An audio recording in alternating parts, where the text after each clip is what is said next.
Ok, mis hermanos, vamos a cerrar nuestra clase sobre la responsabilidad seria de la iglesia y de los pastores, perdón. La responsabilidad que a la luz de las necesidades que tiene la iglesia, nosotros tenemos una gran responsabilidad de ser un ejemplo de fe y vida.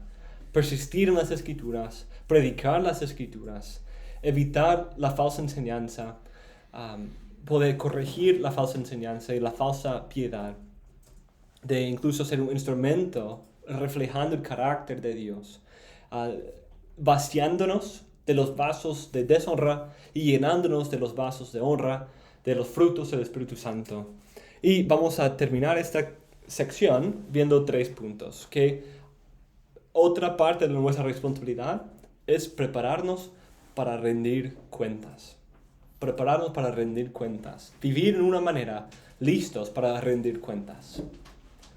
Y depender de Dios. Y finalmente ver la recompensa que podemos esperar. La seriedad de esa responsabilidad fluye naturalmente de la urgencia de las necesidades. Y incluso Pablo hablando de cómo a través de cumplir esa responsabilidad podemos salvar a nosotros mismos y a la iglesia. Hay almas perdidas y esclavizadas a Satanás que necesitan ser rescatadas. Hay creyentes que necesitan guía en su vida de santificación y profesión de la sana doctrina. Hay cristianos que necesitan consuelo y aliento en medio de pruebas y aflicciones. Y hay muchos lobos en piel de oveja que están buscando destruir la iglesia con sus falsas enseñanzas e impiedad. Pero la seriedad de la responsabilidad se ve más claramente cuando Hebreos dice que los pastores no solamente tienen la responsabilidad de velar por las almas de la iglesia, como Pablo dice en Hechos, sino también de rendir cuentas a Dios por cómo sirven a la iglesia. Dice, obedeced a vuestros pastores y sujetaos a ellos, porque ellos velen por vuestras almas, como quienes han de dar cuenta. Permitidles que lo hagan con alegría y no quejándose, porque eso no sería provechoso para vosotros. Eso nos recuerda del hecho de lo que Pablo dijo en Hechos 20:28. Esas almas y esa iglesia son de Cristo.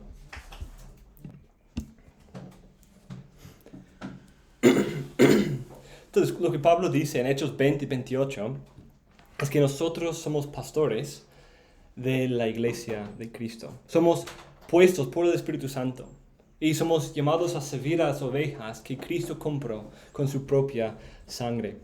Es Él quien es la cabeza, es Él quien es el Salvador, es Él quien es el príncipe de los pastores. Él es el dueño de la viña y nosotros somos los administradores y sus siervos.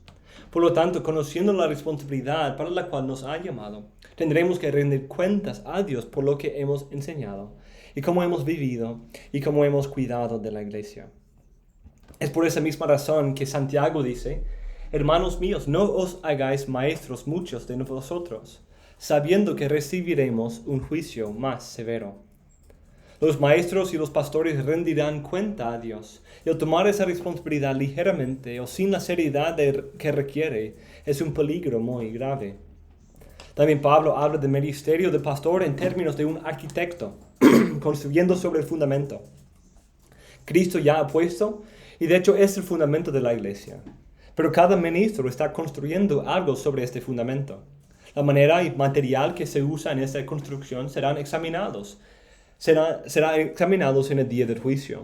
Y puede resultar en la pérdida de todo el trabajo o puede ser una recompensa gloriosa para el ministro fiel. Como dice en 1 Corintios 3, 12 a 15.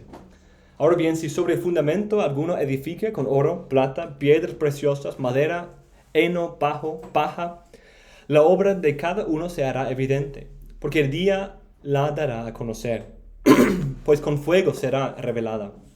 El fuego mismo probará la calidad de la obra de cada uno. Si permanece la obra de alguno que ha edificado sobre el fundamento, recibirá recompensa. Si la obra de alguno es consumida por el fuego, sufrirá pérdida. Sin embargo, él será salvo, aunque así como por fuego. Debido a esa realidad, el pastor debe ejercer su ministerio en una preparación constante para pararse delante de Dios y rendir cuentas por su cuidado de la iglesia de Cristo, la cual es su cuerpo y su novia. Nosotros no sabemos cuándo el maestro, el Señor, el amo, va a regresar. y debemos siempre estar alerta y estar listos para rendir cuentas por nuestra administración.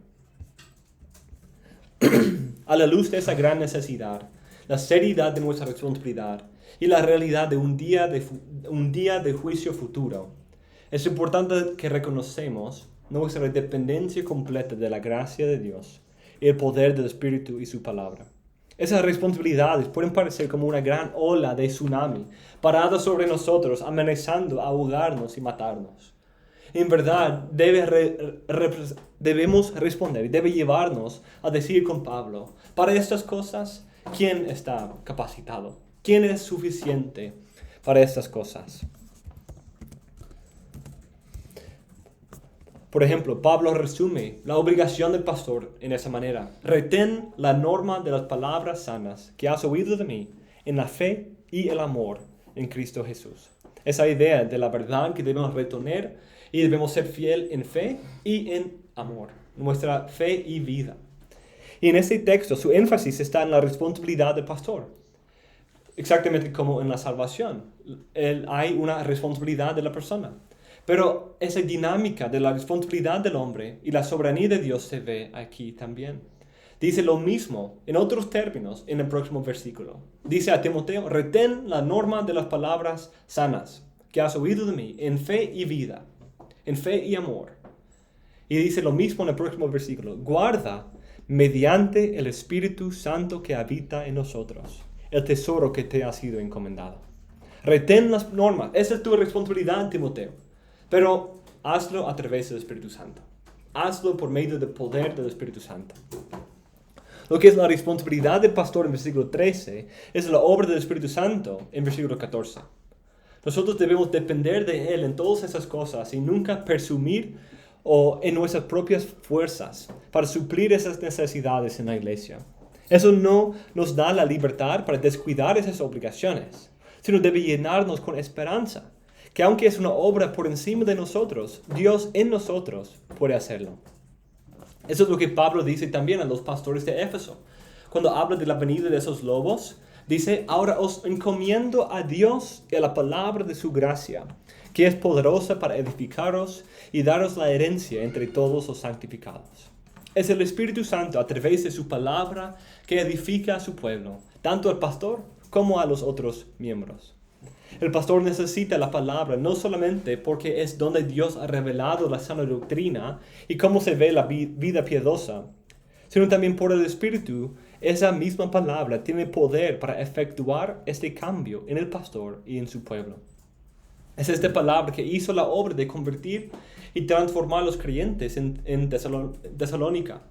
Dice, por eso también nosotros, sin cesar, damos gracias a Dios de que cuando recibisteis de nosotros la palabra del mensaje de Dios, la aceptasteis no como la palabra de hombres, sino como lo que realmente es la palabra de Dios, la cual también hace su obra en vosotros los que creéis. Noten eso, la palabra de Dios hace su obra en vosotros los que creéis.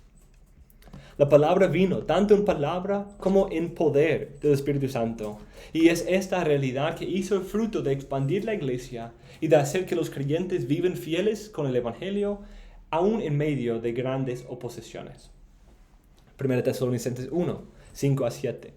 Pues nuestro Evangelio no vino a vosotros solamente en palabras, sino también en poder y en el Espíritu Santo, y con plena convicción. ¿Cómo sabéis qué clase de personas demostramos ser entre vosotros por amor a vosotros?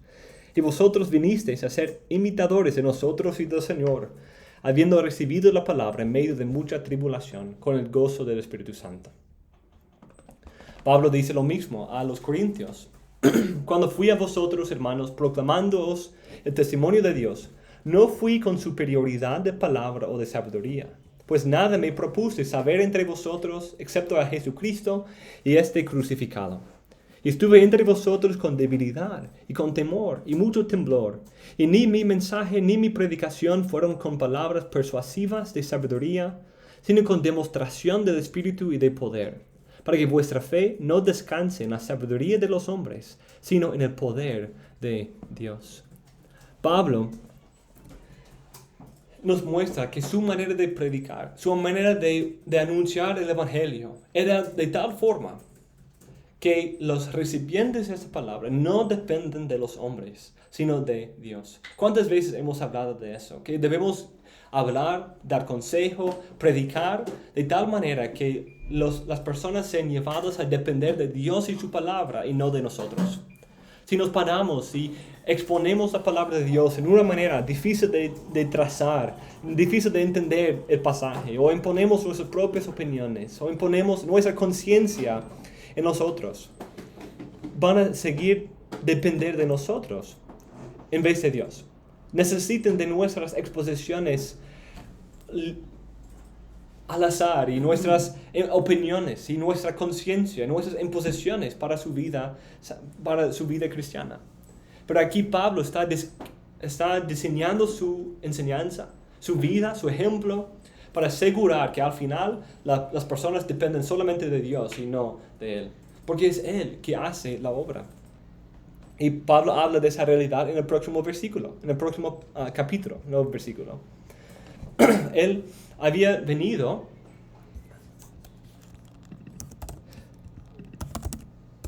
a los corintios con la intención de asegurar la fe de las personas en Dios y no en los hombres. Y los corintios se habían aferrado de los hombres y creado algunas facciones. En vez de confiar en Dios, confiaban en los hombres. Aunque era la intención de Pablo poner su fe completamente en Dios. Los corintios se aferraban a los hombres. Yo soy de Pedro, yo soy de Apolos, yo soy de Pablo. Y teniendo esas facciones. Pero Pablo responde a esta realidad con la verdad de que el poder y verdadero fruto de cualquier ministerio, o el ministerio de quien quiera, es de Dios.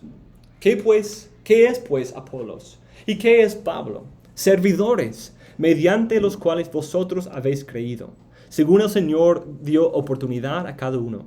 Yo planté, Apolos regó, pero Dios ha dado el crecimiento. Así que ni el que planta ni el que riega es algo, sino Dios que da el crecimiento. Ahora bien, el que planta y el que riega son una misma cosa, pero cada uno recibirá su propia recompensa conforme a su propia labor, porque nosotros somos colaboradores de Dios, y vosotros sois labranza de Dios y edificio de Dios. Cada ministro y ministerio tiene sus funciones y dones particulares, pero en cada uno de ellos es Dios quien da el poder. Como también Pablo dice acerca de todos los dones espirituales. Hay diversidad de operaciones, pero es el mismo Dios el que hace todas las cosas en todos. Sí, todos tenemos Apolos tiene sus dones y su rol en esta obra de edificar a los corintios. Pablo tiene su rol, Pedro tiene su rol, los otros hermanos tienen su rol. Pero en cada uno es Dios que está obrando. Es el poder del Espíritu Santo que se está manifestando. Están construyendo un templo, un edificio. Y con mucha razón dice el salmista, si el Señor no edifica la casa, en vano trabajan los que la edifican. Esa dependencia de la gracia de Dios y la dinámica de la responsabilidad y soberanía de Dios también se ve en el ejemplo de Pablo mismo, cuando dijo en 1 Corintios 15, pero por la gracia de Dios soy lo que soy, y su gracia para conmigo no resultó vana. Antes bien he trabajado mucho más que todos ellos, aunque no yo, sino la gracia de Dios en mí. Pablo puede decir que se esforzaba y trabajaba mucho más que los otros, pero reconoce que todo el fruto y el esfuerzo y poder que tenía en el ministerio era el fruto de la gracia de Dios. Nosotros también somos llamados a trabajar y esforzarnos con diligencia, pero no independientemente de la gracia de Dios y el poder del Espíritu Santo. Es solo por su gracia que esa responsabilidad puede ser cumplida y las necesidades de la iglesia suplidas. Pablo habla de esa idea de la debilidad de los ministros y su insuficiencia para esta obra, pero reconoce que es de hecho en medio de esta debilidad que Dios puede obrar. Pablo dice que la obra del ministerio no es algo que del pastor, no es algo de que el pastor puede jactarse, como si su fruto procediera de él, sino esto viene del poder de Dios en Cristo a través del Espíritu Santo. Escuchen este texto que me ha parecido súper glorioso. 2 Corintios 3, 4 a 6. No sé si esté en el apunte que ustedes tienen. Creo que lo agregué ayer. 2 Corintios 3, 4 y 6. Y esta confianza tenemos hacia Dios por medio de Cristo. No que seamos suficientes en nosotros mismos para pensar que cosa alguna procede de nosotros, sino que nuestra suficiencia es de Dios, el cual también nos hizo suficientes como ministros de un nuevo pacto, no de la letra, sino del Espíritu, porque la letra mata, pero el Espíritu da vida. Mis hermanos, ¿qué está diciendo Pablo aquí en este texto? Está afirmando algo glorioso, algo que nos conecte con la teología pactual, pero algo que es glorioso. La esperanza y poder que viene al ministerio del nuevo pacto se encuentra en la realidad de la distinción entre el antiguo y el nuevo pacto. Pablo puede decir que él no es suficiente de esas cosas, pero es Dios. Nuestra suficiencia es de Dios. Y por medio de eso podemos tener confianza hacia Dios por medio de Cristo. ¿Y por qué? Porque nosotros no somos ministros del antiguo pacto, sino del nuevo. ¿Y qué hace el nuevo que no pudo hacer el antiguo? Imagínense ser un ministro del antiguo pacto, como Isaías o Jeremías, cuando Dios les prometió, van a predicar, pero no te van a escuchar. Van a anunciar, pero van a ser más cegados. Tu ministerio simplemente va a producir más pecado y más rebelión en ellos. No van a creer, porque el antiguo pacto no tenía el poder para cambiar sus corazones. El antiguo pacto tenía la letra muerta. Tenía la ley en tablas de piedra, pero no podía poner la ley en los corazones de los hombres. Pero nosotros somos ministros del nuevo pacto. Nosotros somos ministros del nuevo pacto, en que en contraste con el antiguo, el nuevo viene con el poder de Dios. Nosotros no tenemos esa responsabilidad de predicar a un pueblo que está sin poder, que está destituido del poder de Dios. Sino nosotros somos ministros de un nuevo pacto en el cual Dios ha prometido enviar a su Espíritu Santo para escribir la ley en los corazones de su pueblo, de perdonar todos sus pecados, de santificarlos por medio de su Espíritu y de obrar poderosamente en el Espíritu Santo. Nosotros somos ministros de este tipo de pacto, un pacto de poder, no un pacto que simplemente puede matar sin dar vida, sino uno que da la vida a través del Espíritu Santo. Entonces nuestra confianza no es en nosotros. Nuestra suficiencia no viene de nosotros, sino viene del hecho de ser ministros del nuevo pacto y no del antiguo. Viene porque en este pacto Cristo lo ha hecho. Cristo ha hecho todo lo necesario. Cristo ha enviado al Espíritu Santo. Es Él que capacita a los miembros de ese pacto para vivir en este pacto. Es Cristo y su obra que hace que estos miembros sean perfectamente perdonados y los hijos de Dios. Es la obra del Espíritu que escribe la ley en nuestros corazones para que andemos conforme a ella. No es el poder no es una letra, un ministerio tan frustrante que predica, que enseña, que llama al arrepentimiento sin poder dar poder. Sino es un ministerio que predica el Evangelio, muestra el pecado, confronta el pecado, pero también que es acompañado por el poder del Espíritu Santo para hacer la obra. ¡Qué glorioso, mis hermanos! Nosotros somos ministros del nuevo pacto. Y eso significa que el ministerio es acompañado por el poder del Espíritu Santo para dar vida y escribir la ley en los corazones de los miembros. Luego, en el mismo libro, Pablo habla de cómo sus debilidades como pastor o apóstol fueron dados por Dios para exaltar la gracia de Dios. Las debilidades e insuficiencias de Pablo eran para él una causa de gloria. No por sí mismo, sino porque cuando él es débil, Dios se manifiesta como fuerte y glorioso. De tal hombre sí me gloriaré, hablando de otro hombre, un amigo suyo que había recibido revelaciones gloriosas, un tipo de profeta. Pero en cuanto a mí mismo, no me gloriaré, sino en mis debilidades. Pero si quisiera gloriarme, no sería insensato, pues diría la verdad. Mas me abstengo de hacerlo para que nadie piense de mí más de lo que ve en mí y oye de mí. Y dada la extraordinaria grandeza de las revelaciones que Pablo había recibido, por esa razón, para impedir que me enalteciera, me fue dada una espina en la carne, un mensajero de Satanás que me abofetee, para que no me enaltezca. Acerca de esto, 3 veces he rogado al Señor para que lo quitara de mí. Y Él me ha dicho, te basta mi gracia, pues mi poder se perfecciona en la debilidad. Por tanto, muy gustosamente me gloriaré más bien en mis debilidades, para que el poder de Cristo more en mí. Por eso me complazco en las debilidades, en insultos, en privaciones, en persecuciones y en angustia por amor a Cristo. Porque cuando yo soy débil, entonces soy fuerte. ¿Qué está diciendo aquí Pablo? ¿Cuál es la tendencia natural de los hombres? Nosotros tratamos de hacer que resplandezcan nuestras fuerzas, nuestras capacidades, y tratamos de esconder nuestras debilidades, ¿cierto? Buscamos esconder nuestras debilidades y exaltar nuestras fuerzas para cubrir la vergüenza de nuestras debilidades y mostrar al mundo nuestras fuerzas. Pero aquí vemos el ejemplo de Pablo, que él hace lo opuesto. Él no se gloria en sus fuerzas, sino él busca revelar sus debilidades.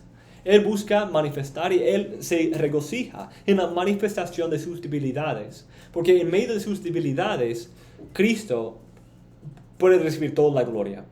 Cuando el pastor es débil y Dios sigue obrando, Dios recibe toda la gloria. Cristo recibe toda la gloria. Él puede gloriarse de las fuerzas de otros. Él dice acerca de este hombre y sus fuerzas y la gloria de sus revelaciones, me gloriaré. Yo quiero gloriarme en las fuerzas de otros. Pero en cuanto a mí, yo voy a gloriarme en mis debilidades. Eso es que no tener contraste.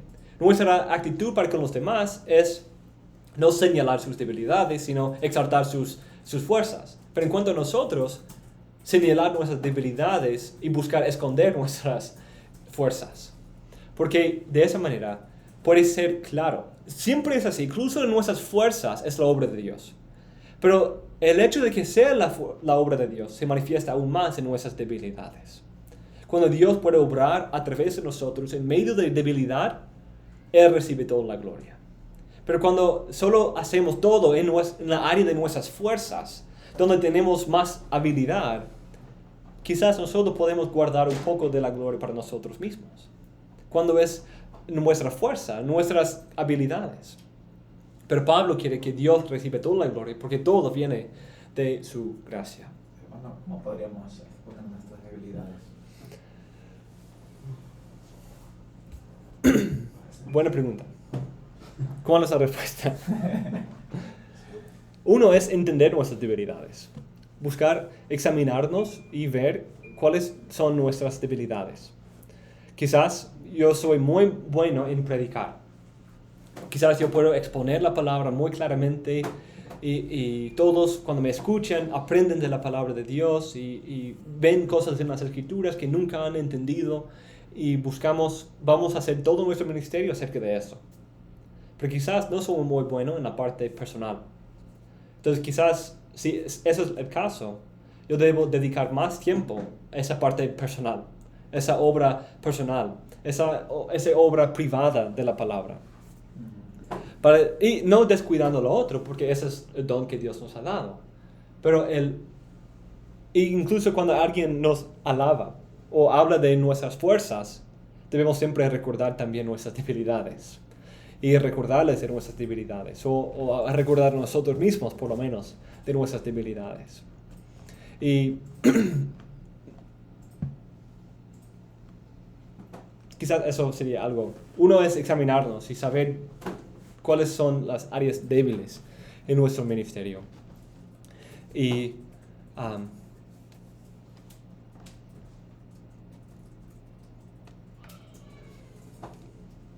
pedir la ayuda de Dios en medio de esas debilidades, que Él todavía sea glorificado.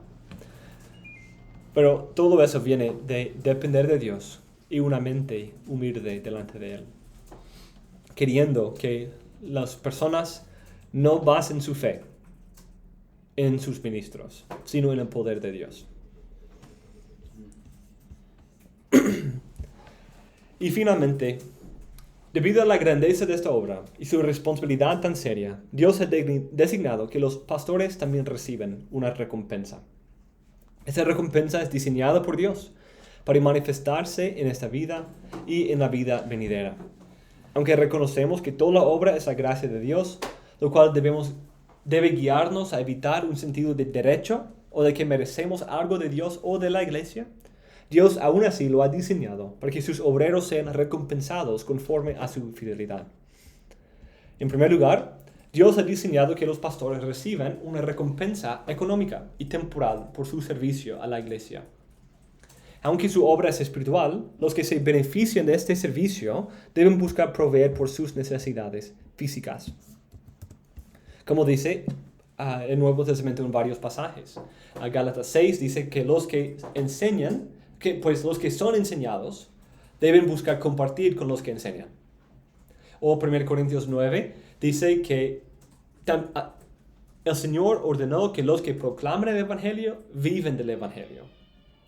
Incluso 1 Timoteo 5, Pablo dice, los ancianos que gobiernan bien sean considerados dignos de doble honor, principalmente los que trabajan en la predicación y en la enseñanza. Porque la Escritura dice, no pondrás bozal al buey cuando trilla, y el obrero es digno de su salario. Entonces, ¿cuál es ese doble honor de que habla? ¿Cuál es la primera porción?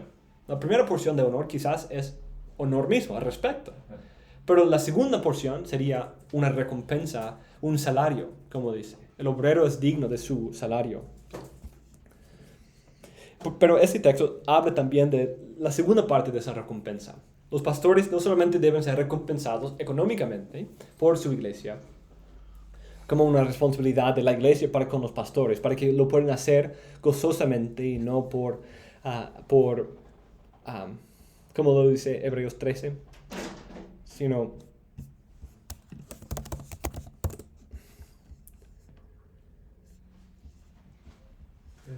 con alegría y no quejándose.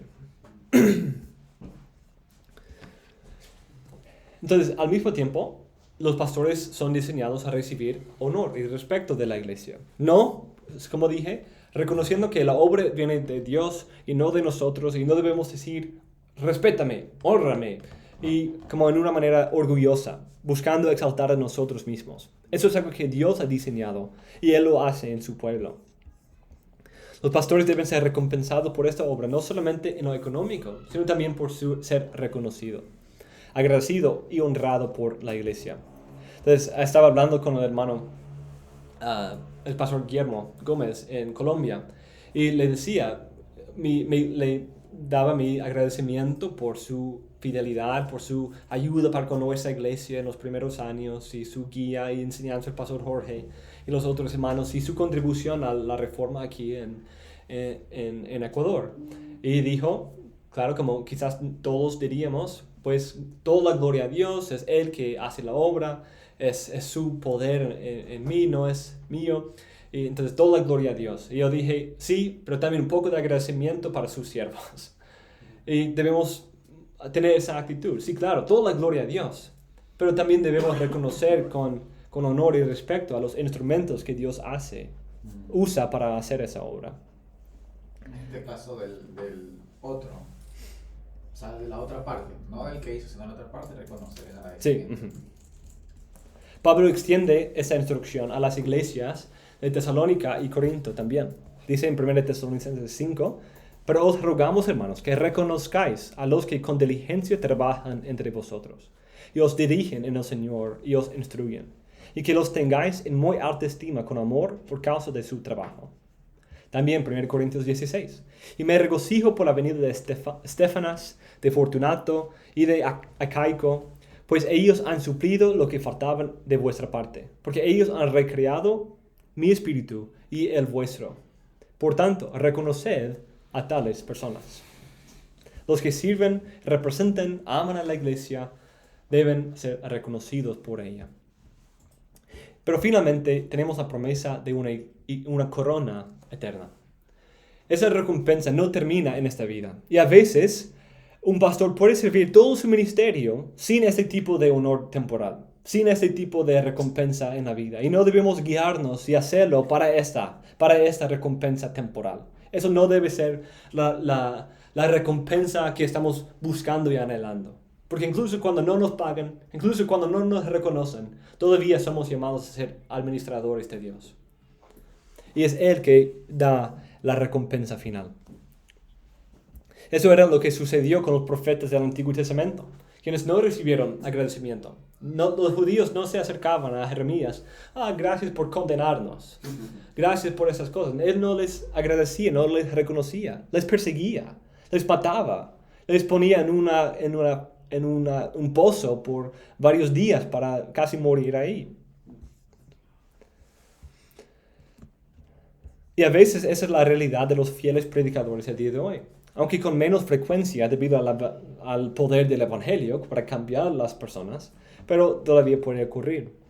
Pero Dios asegura que sus obreros no vayan sin su recompensa. Aunque viven sin su recompensa aquí, Cristo les promete a su pueblo que los que sirven a su pueblo, aun con el servicio más mínimo, de darle a uno un vaso de agua fría, en el nombre de Cristo, no perderá su recompensa. Cristo aplica esa recompensa al más mínimo de servicio.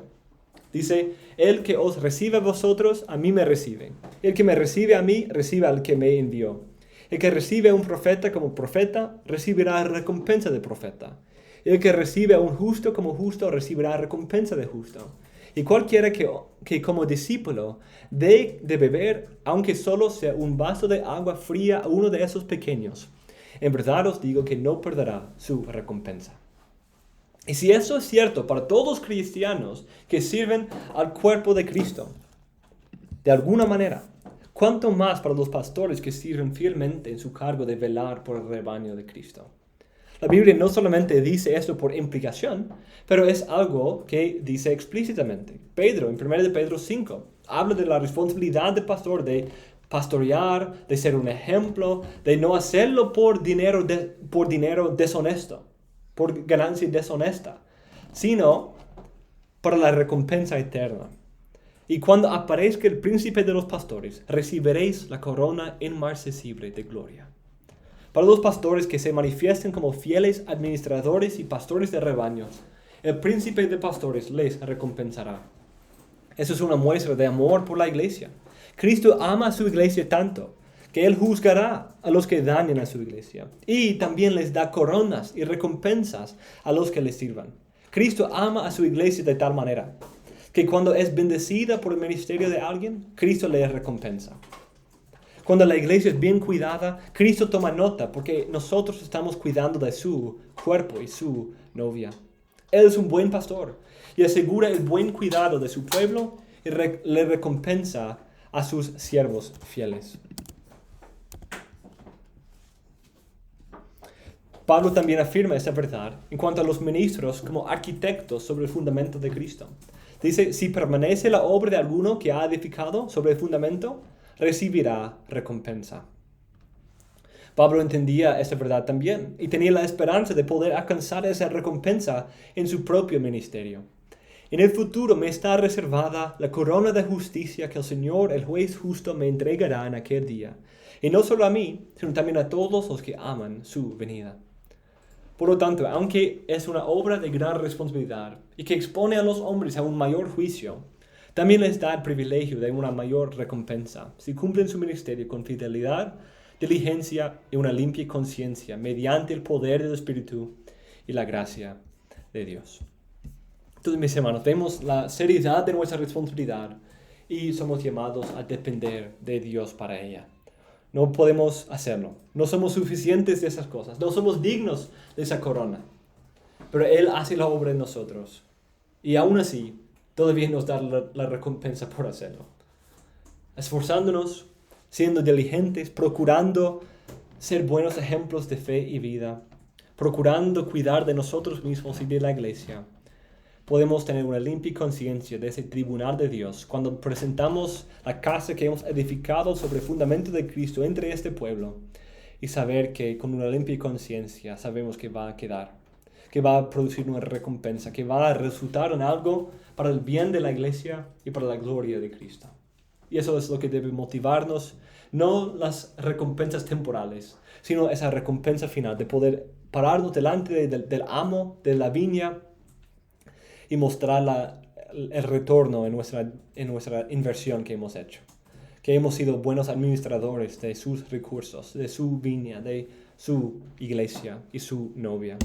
Que el Señor nos ayude, mis hermanos.